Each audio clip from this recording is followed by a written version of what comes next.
The city was alive that Saturday afternoon, sunlight glinting off glass towers, the hum of traffic blending with street musicians' melodies, and the buzz of shoppers filling the sidewalks. Elena Moretti, 26, walked gracefully through it all, the heels of her red stilettos clicking in a rhythm that drew eyes without effort. She had just finished a photo shoot for a high-end fashion brand and still wore the cream silk dress the photographer insisted she keep on for brand presence as she made her way home. She was used to attention.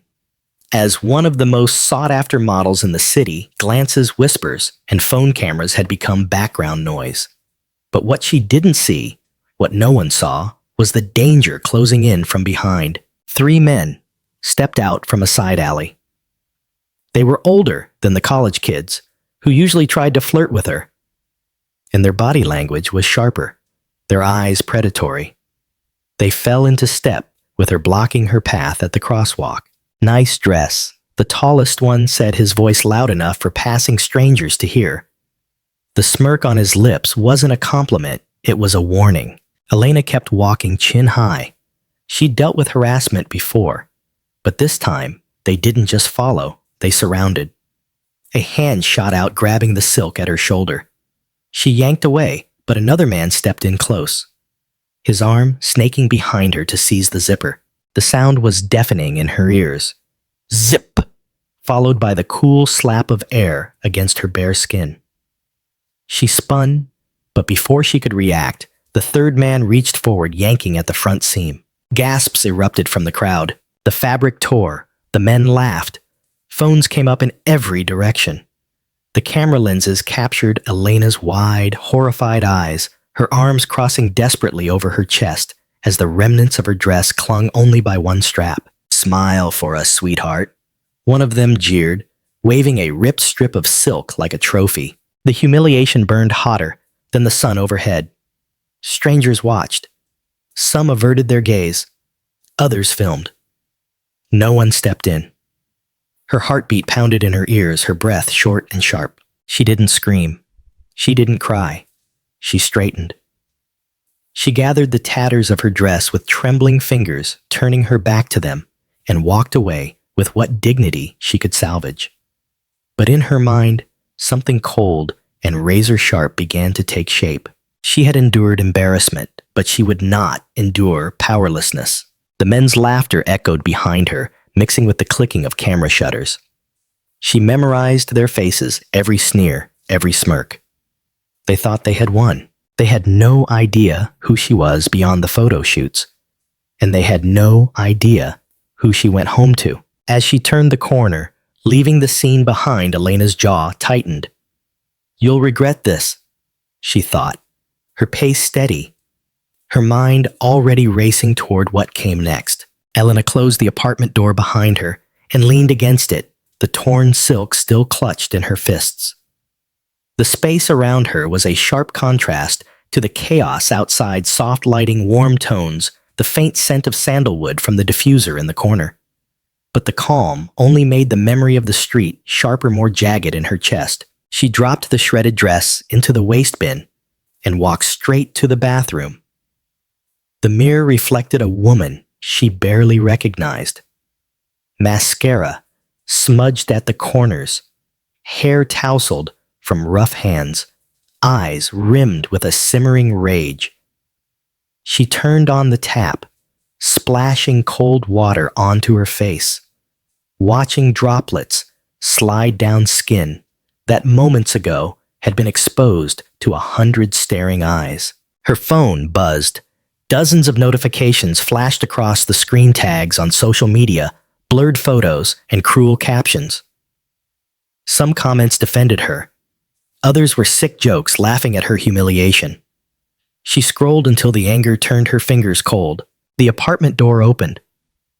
El Daniel's voice was warm, steady, familiar. She turned to see him step inside, tall, broad-shouldered, his dark suit jacket slung over one arm, his tie loosened. His eyes immediately narrowed at the sight of her. What happened? Elena swallowed. 3 men, on 4th and Main, they... She didn't have to finish. His jaw clenched and the muscle in his cheek twitched. Names. His tone was clipped. No. But I saw their faces. She stepped closer, her voice low. I'm not asking you to chase them for me. I'm telling you, we're going to make them regret it. Daniel studied her for a moment, then nodded once. You know who I am, Elle. You know what I can do. And she did. To the world, Daniel was a successful security consultant for VIPs. What the headlines didn't mention was his past years in special forces, covert operations across continents, and a network of former operatives who owed him favors. They think I'm just some model, Elena said, her voice tightening. They think stripping me in the street made them powerful.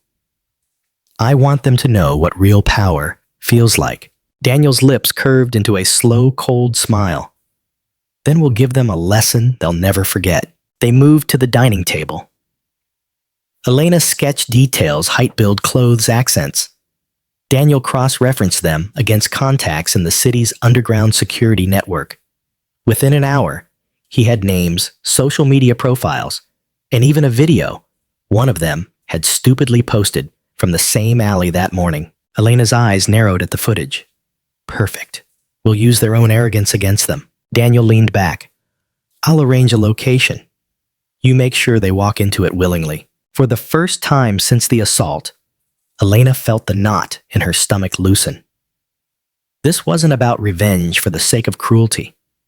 This was about restoring what they had taken and showing them and everyone watching that she was not a victim to be pitied. She picked up her phone, her fingers steady now. They like attention, she murmured. Let's give them an invitation they can't refuse. By morning, Elena's social media glowed with activity, but this time it was intentional.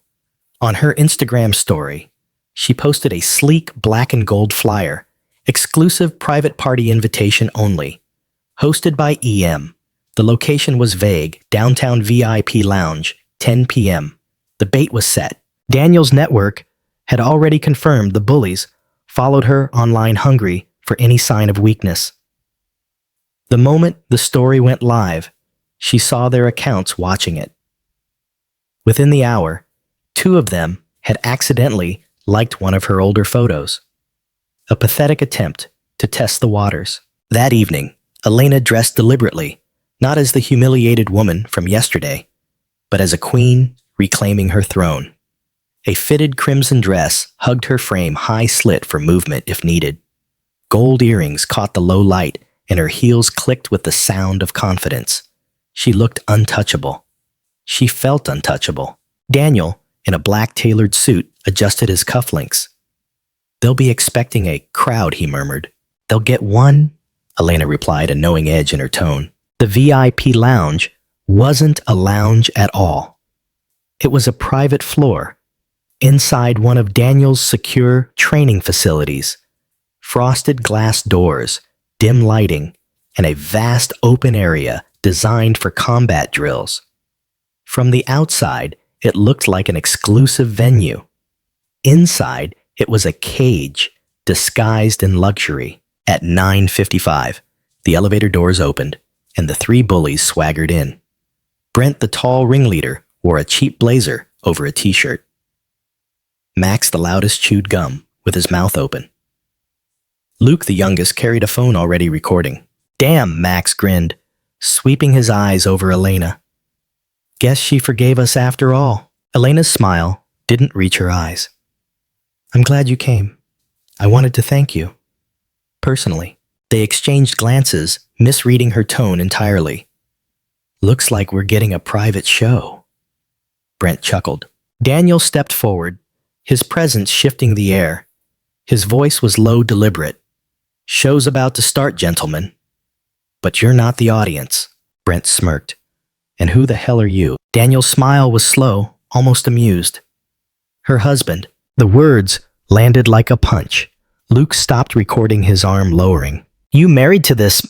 Max scoffed, gesturing crudely at Elena. She didn't seem to. He never finished. Daniel moved faster than their eyes could follow. One moment, he was 3 steps away. The next, Max's arm was twisted behind his back. his gum hitting the floor as he grunted in pain. Brent took a step forward, but Elena's voice cut sharp and cold. Don't. The door locked behind them with a magnetic click. The laughter that had followed them in dissolved into a heavy silence.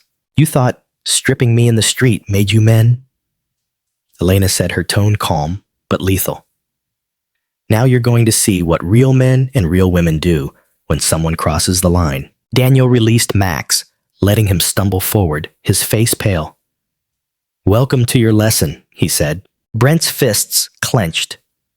We're not scared of you, he spat, but his voice betrayed the first cracks in his confidence. Daniel tilted his head slightly, eyes narrowing not with anger, but with the cold calculation of a man who'd faced far worse than 3 street punks.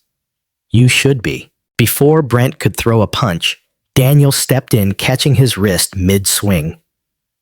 A sharp pivot and Brent's own momentum sent him crashing onto the padded floor with a heavy thud.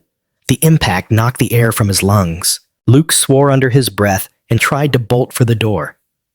Daniel didn't even look at him. He just tapped his watch. The lock remained sealed. You're not leaving until you understand exactly what you've done, he said. Elena walked closer, her heels clicking softly. She didn't touch them. She didn't need to. Her voice alone carried enough weight. Do you know what went through my mind when you tore my clothes off in front of strangers? Do you understand what it's like to feel the eyes of 100 people on you? Not because you're beautiful, but because you've been reduced to nothing but skin in their gaze. Max tried to recover his swagger. We were just having fun. Daniel's hand shot out, gripping the front of Max's shirt and lifting him half a foot off the ground. Fun. His voice was steel. You humiliated my wife. You made her a target. You think I'll let that slide? Max's eyes darted to Brent, still groaning on the floor, then to Luke, who stood frozen in the corner. Daniel set him down, not gently, and looked at Elena. Your call. She stepped closer to Brent, crouching so her eyes were level with his. I could have had the police drag you here. I could have blasted your faces across every news channel in the city, but that wouldn't teach you anything. Public humiliation is easy. What's hard is facing the person you tried to break and realizing you failed. Brent couldn't meet her gaze. Daniel's voice dropped lower. Here's what's going to happen. Tomorrow morning, you're going to stand in front of the same crowd you laughed with online, and you're going to admit what you did. Every detail, every word. And you're going to apologize to my wife. Publicly, sincerely. Or this conversation will start again. And I won't be as patient. Max's shoulders sagged. Luke nodded mutely. Brent clenched his jaw, but the fight in his eyes had drained away. Daniel opened the door with a click. Go. Think about the choice you're making tonight. Tomorrow, you choose if you leave with your pride or without it. They shuffled out in silence, the swagger gone, replaced by something raw or fear. Elena watched them leave, her breath steady. For the first time since the street, she felt the balance shift back into her hands. Daniel turned to her. This isn't over until you say it is. She smiled faintly. Tomorrow we finish it. Morning broke clear and bright, the city buzzing as if nothing extraordinary was about to happen. But for Elena, the weight of the day was electric in her veins. She stood at the same intersection where it had happened, the place where silk had torn, where strangers' eyes had burned through her skin, where 3 men had thought they could strip her of dignity and walk away laughing. Today, the crowd was different. People had gathered, deliberately drawn by whispers online of something big happening. Phones were already out, the red record icons glowing. At 10 sharp, Brent, Max, and Luke emerged from the subway entrance. They weren't dressed in swaggering blazers or cocky grins. This time, just plain hoodies, jeans, and the uneasy expressions of men walking toward judgment. Daniel was already there, standing beside Elena, his presence radiating quiet authority. Elena didn't speak first. Daniel did. These three men have something to say. The silence was thick. Brent stepped forward, his eyes darting toward Elena, but quickly dropping to the pavement. Yesterday, we humiliated her. We ripped her clothes off in the street. We laughed and we thought it was funny. It wasn't. It was wrong. We were wrong. Max's voice followed lower, rougher. We didn't think about what it would do to her, or the people watching. We only thought about ourselves. We're sorry. Luke swallowed hard. We promise it won't happen again. Murmurs rippled through the crowd. Some people who had witnessed the original humiliation were there nodding slowly. Others filmed, making sure this moment would spread just as far as the first had. Elena stepped forward, her posture, tall voice steady. An apology doesn't erase what happened, but it can start to change who you are from this point forward. You made me feel powerless. You made me feel like my body was yours to take, and you made hundreds of strangers think that was okay. That ends today. You will remember this moment every time you look at a woman and think about crossing that line. Her words cut through the air with precision. Daniel leaned in just enough for the three to hear. Consider this your second chance. Don't waste it. The bullies left quickly after that, slipping back into the crowd. But the people who had gathered didn't disperse right away. Some clapped softly. Others came to Elena to thank her for standing there, for not letting it disappear into silence. As the last camera lowered, Daniel rested a hand on her shoulder. It's done. Elena exhaled the knot inside her, finally loosening completely. No, she said quietly. It's just beginning. They learned their lesson. Now it's time for everyone else watching to learn theirs too. And as the video of that moment spread online, outshining the humiliation with something far more powerful, Elena knew she had taken back everything they tried to steal. Elena's ordeal proved that strength isn't defined by the absence of fear, but by the decision to act despite it. She could have hidden, let the shame consume her, and allowed her bullies to keep their power. Instead, she reclaimed her voice and used it to force accountability. Daniel's role wasn't about rescuing her, it was about standing beside her as an equal, letting her lead the confrontation on her terms. The bullies learned that humiliation works both ways, and that the internet's memory cuts deeper when it spreads truth instead of cruelty. More importantly, the crowd learned that silence in the face of public abuse makes you complicit, and action, whether speaking up or standing beside someone, is the only cure. For Elena, the lesson was simple. Dignity is not given by others. It's defended fiercely by yourself and those who truly value you.